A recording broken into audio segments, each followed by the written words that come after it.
राहावीन अखंड यावीन पाखंड नेने काही देवा तुझं नाव मी गाणार आहे. घ्यायचं का गायचं? गायचं. घेणं वेगळं. आता घेणं म्हणजे कोणी कोणी मनानं बी घेतं, कोणी किरायानं बी घेतं, कोणी कसं घेतं बाप्पा. कारण राम नाम तो सब कहे ठक ठाकुर और चोर, जिस नाम से ध्रुव प्रहलाद तरे वह नाम है कुछ और. नाही तर बऱ्याच जणांचं चालू आहे बरं का, मुंह में राम बगल में छोरी. काका जावई बापू तुम्हाला कुणी पण काकू आहे का नाही. म्हणून सगळे असंच चालायला लागले. पण ध्यानात घ्या, साधू संतांनी सांगितलेला मार्ग आहे, नाम सोपं आहे आणि नामानं तो परमात्मा आपलासा करून घेता येतो. म्हणून ती कला सांगितलेली आहे आणि ती कला लक्षात घेण्यासाठी आपण थोडस चिंतन करू. का? कारण चिंतनाशिवाय गुंता निघत नसतो बरं का. ध्यानात घ्या, चिंतनाशिवाय गुंता निघत नसतो. आणि या गाठी आहेत ना, हे इथंच निघत असतात आणि त्या सद्गुरूच्या संगतीतच निघत असतात. कारण इंद्र चंद्र उंद्र हे कोणीच आपल्या अंतःकरणातल्या कल्पना दुरुस्त करायला समर्थ नाही. कारण हे सूक्ष्म ऑपरेशन आहे. कशाचं? मनाचं. आता डोळ्याचं जर ऑपरेशन करायचं, हे साधा स्थूल डोळा आहे, पण याचं ऑपरेशन करायचं तर डॉक्टर आणि पेशंट दोघच राहतात एका खोलीमध्ये. तिथं अंधार असतो, तिथं नात लगायला येऊ देतात का? बायकोला बहिणी पटपट बोला बरं का, वेळ नाही. बायकोला, बहिणीला, भावाला, लेकराला नाही. बरं, म्हणजे दोघच असते, अंधार असतो, पिन पडली की आवाज येतो. बरोबर आहे ना? म्हणजे पिन ड्रॉप सायलेंट. पण इथं सूक्ष्म असलेल्या अंतःकरणाचं ऑपरेशन चालू आहे, तर किती सायलेंट राहायला पाहिजे बाबा. 184 ला घालणार बीज हे बीज. बीज भाजून केली लाही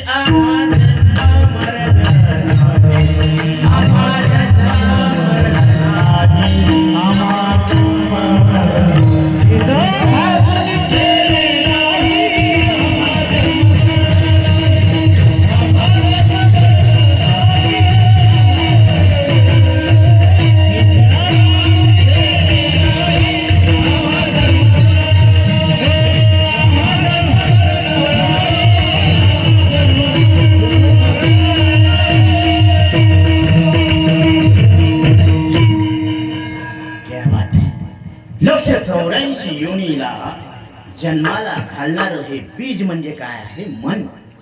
आणि या मनाला मारायचं. मन मुरे मग जे उरे ते तुम्ही कार्यानं पहा. मन मुरलं पाहिजे. म्हणून ते मुरकुल म्हणजे ते मुरून मुरून कुल होते बाबा. म्हणून त्याला मुरकुल मध्ये मी विचार करायचो याला मुरकुल का म्हणून म्हणते. ते मुरू मुरू कुल होते. तसं हे मन काय व्हायला पाहिजे. कारण माशी सगळ्यावर बसती हो, पेड्यावर बसती, जिलबीवर बसती, याच्यावर बसती, पण अग्नीवर बसत नाही. आणि अग्नीवर बसली की परत माघारी येत नाही, ती अग्निरूप होऊन जाते. तसं हे मन एक सगळ्याचा आकार करतं बर का. पण परमात्मा म्हणलं, देव म्हणलं की तिकडं जातच नाही. आणि एकदा देव पाहावयाशी गेलो तेथे देवाची होणे ठेलो. बरोबर आहे का नाही? सासू पाहावयाशी गेलो जावई म्हणून ठेलो. ते जे ठेलं ना ते वेगळं आहे त्याच्यापासून. बाप पाहावयाशी गेलो मुलगा होऊन ठेलो, त्याच्यापासून वेगळंच आहे जे ठेलं त्याच्यापासून. आणि देव पाहावयाशी गेलो तेथे देवाची होऊन ठेलो. रणने विष दिया मनो अमृत पिया, मीरा सागर में सजता समाने लगी. मीरा सागर में सजता समाने लगी. रणने विष दिया मनो अमृत पिया, मीरा गोविंद गोपाल गाने लगी. गली गली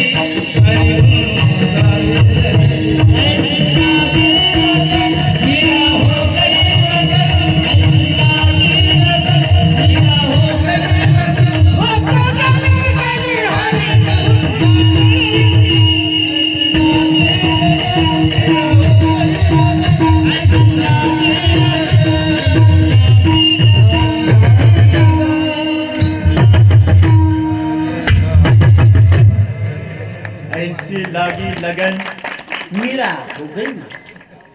मीरा सरिता में सागर समाने नाही. जसं नदी काय होत असते, सागराला जाऊन मिळती, तर ती परत वापस येतच नाही. मिठाचा खडा पाण्यात टाकला, ते शोध घ्यायला गेला त्याचा तळ, ते परत वापस आलाच नाही. काय झालं, ते समुद्र रूप झालं. तसं जीव देव पाहायला गेला. देव पहावयासी गेलो, तेथे देवची होऊनी ठेलो. म्हणजे तो परत माघारी वापस आला नाही. तसं आपल्याला सुद्धा निघायचं कुठं, देव पाहायला. आणि आपण देव पाहायला निघालो की देवरूप होत असतो. हा मार्ग आहे, हे लक्ष मानवी जीवनाचं.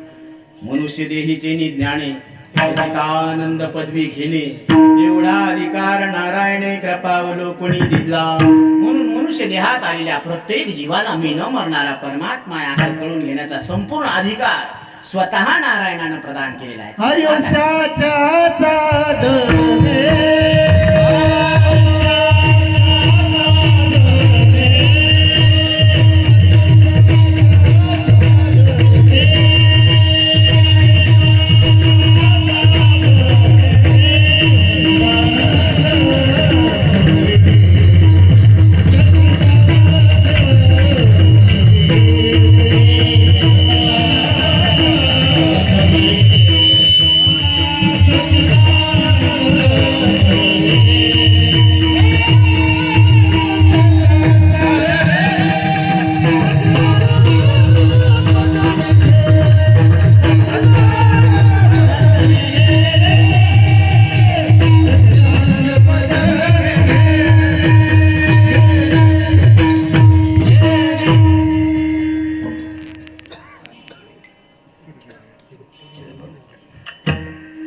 तर माऊली सांगतात, मनुष्य देहात आलेला प्रत्येक जीव जसं कुठलीही ज्योत घ्या, ही अग्नी स्वरूप आहे. का ती देवाजवळ आहे म्हणून पवित्र आहे, आणि स्मशानामध्ये आहे म्हणून अपवित्र.